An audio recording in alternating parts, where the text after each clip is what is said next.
It's important to be sensitive to all members of your staff, including introverts, who often approach work differently and can very easily disappear into the background. We'll talk about why it's important to recognize them and make suggestions on how to deal with it. Hi, I'm Rick Kendall. And I'm Fred Ball. Welcome to Management Mastery. The purpose of these podcasts is to share what each of us has learned about good and bad management in our combined over 40 years of experience, both as managers and executive coaches. During that time, we've coached managers at every level in companies from Fortune 100s to brand new startups in all major businesses, including nonprofits, government, and education.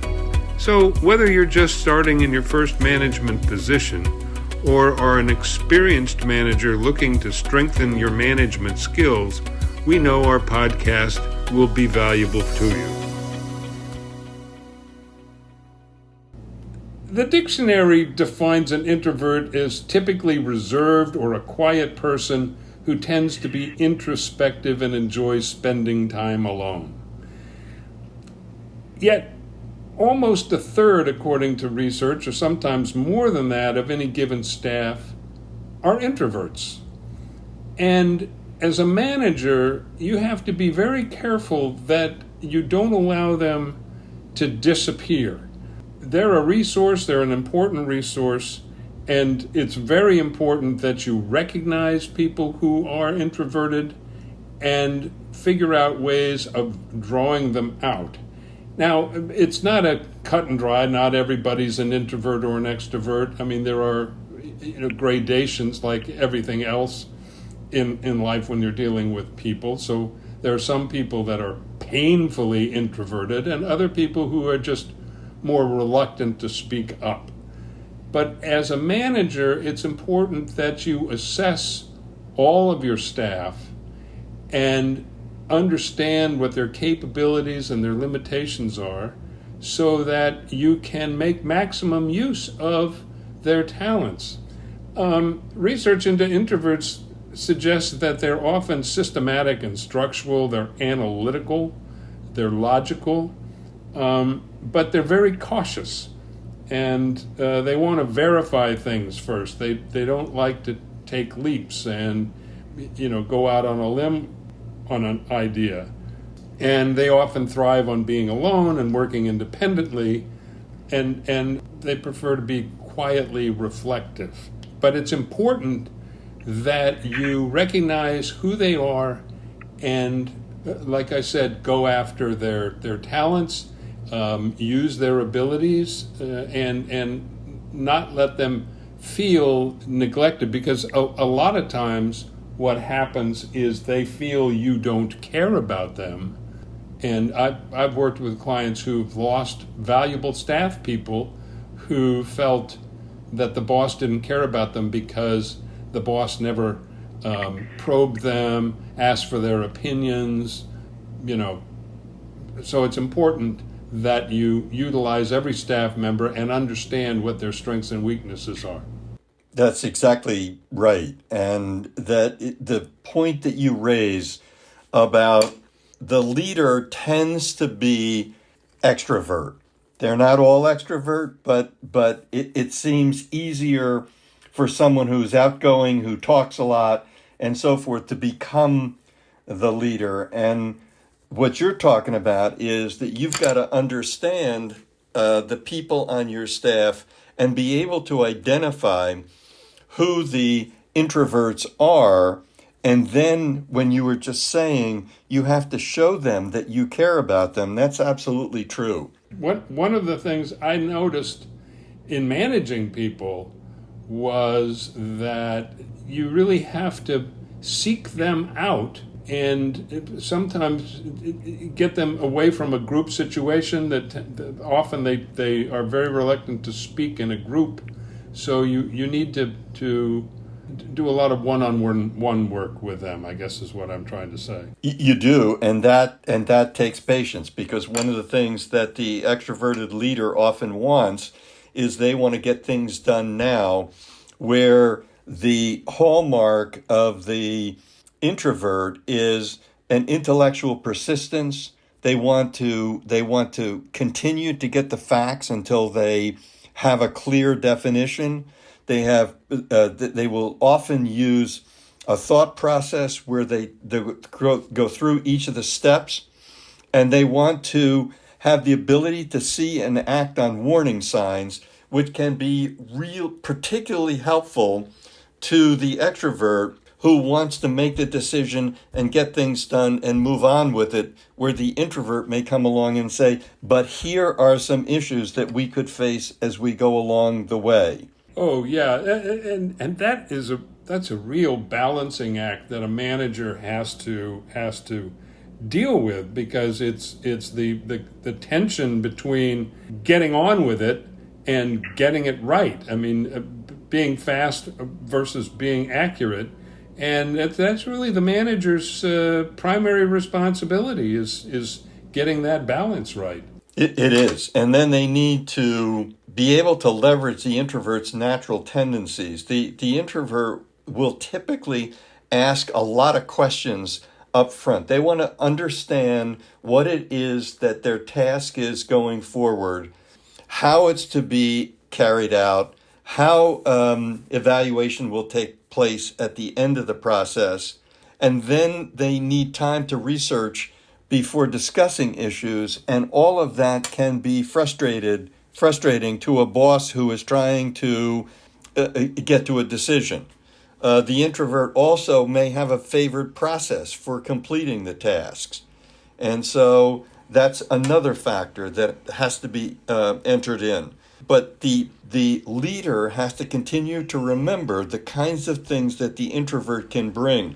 I always remember reading the statement that Einstein, who was a clear introvert, would say, "It's not that I'm so smart, it's that I stay with problems longer." And that's a good explanation of what introverts tend to do. Yeah, how to use them and not let them hold the group back, but on the other hand, not let the outspoken ones in the group drive the actions of the department irresponsibly in a way.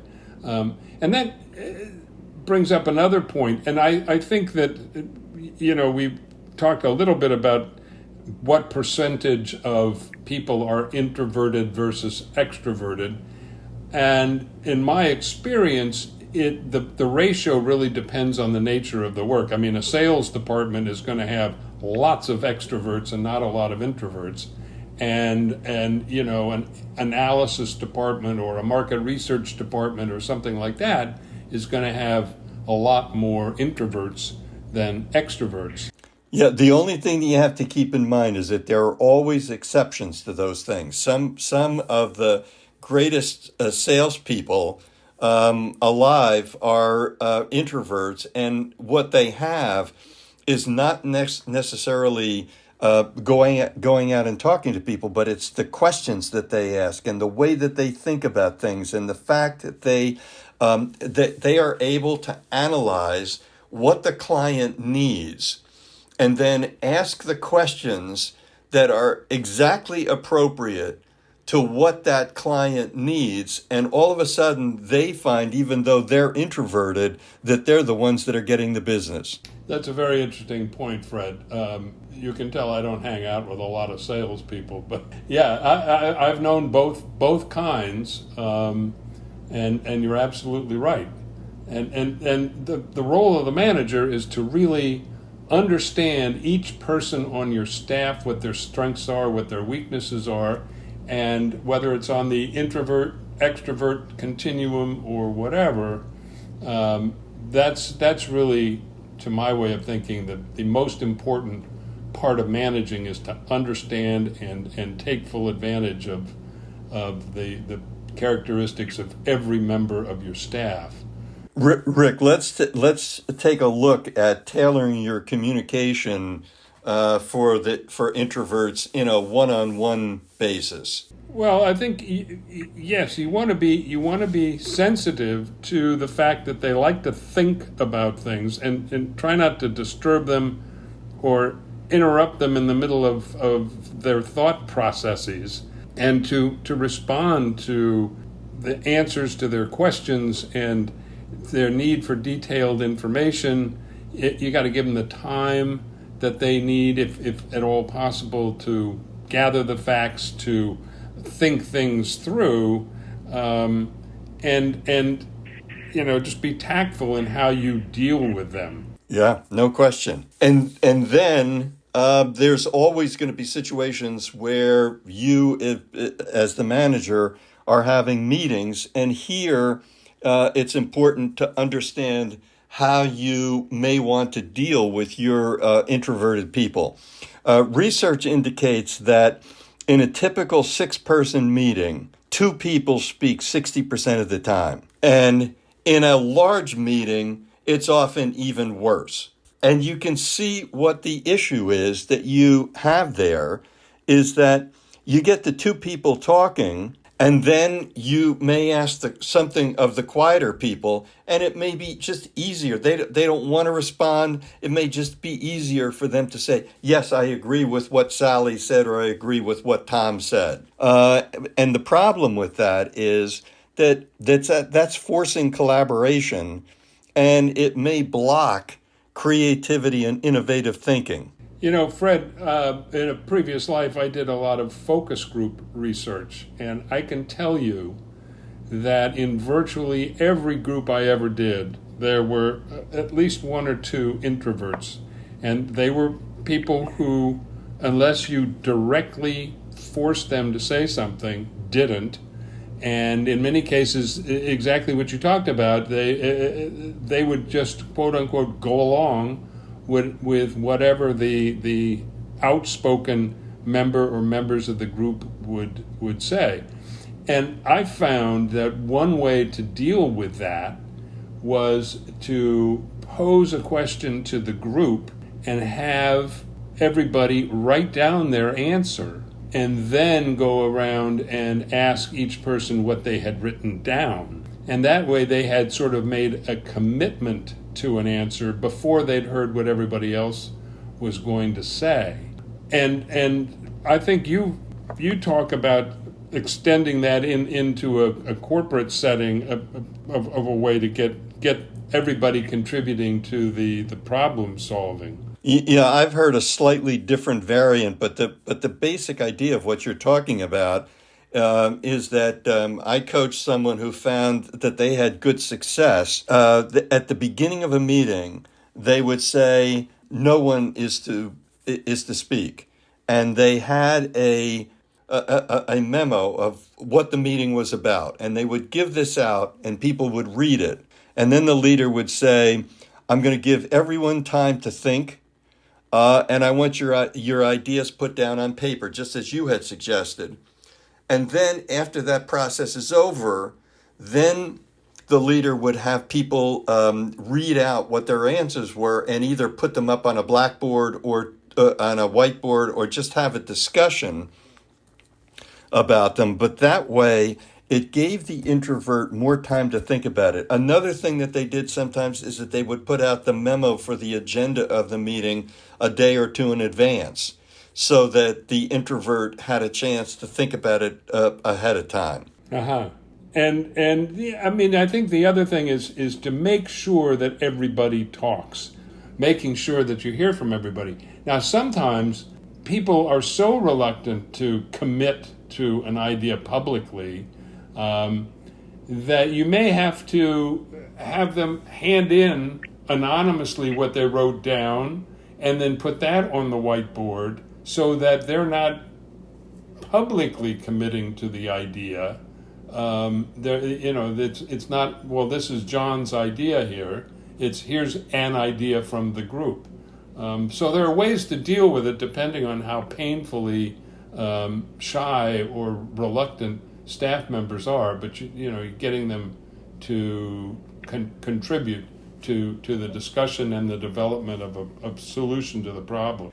I think that's right. And one of the things that you should be looking at is the leadership potential of an introvert, And what you said, the opportunity to go around and make sure that each person has an opportunity to speak helps them. You're actually doing some coaching in that vein, and saying, "Come on, give me your thoughts." And as the person begins to do that over a period of time, they become more comfortable with their speaking out, which is important, because what we find is that when it comes to promotional positions, many times the extroverted person who speaks well and maybe has some eloquence in what they say sounds good and gets promoted, when in fact the introvert might be the better person for long-term leadership.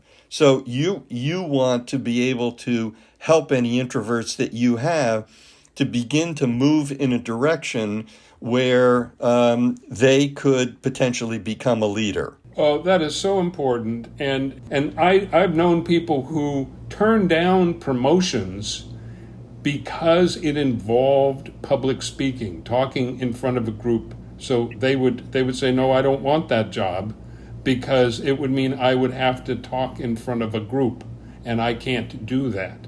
So it's a part of cultivating your staff is trying to help people who are find that difficult, to ease them into it. And you're right, practice does improve performance and makes it easier. No question. And then to summarize what we've been talking about here, it really is your duty as a manager to be able to assess all your people, to find out where they are in terms of extrovert and introvert. And you need to be sensitive and support all members of your staff. Remember that introverts can bring a powerful set of skills to your team. You need to give opportunity to them, leverage their natural tendencies, and adjust to their style when leading them. And probably one of the most important things is there's no question that there is going to come times when you need to be patient with someone who needs another explanation or more information before they go forth. We hope you have found this podcast useful, and we'll come back again for more management mastery. If you have any comments about this or any of our episodes, or would like to find out more about our other services, including one-on-one coaching and group seminars for managers, visit our website at careercoachclass.com. Thanks for listening.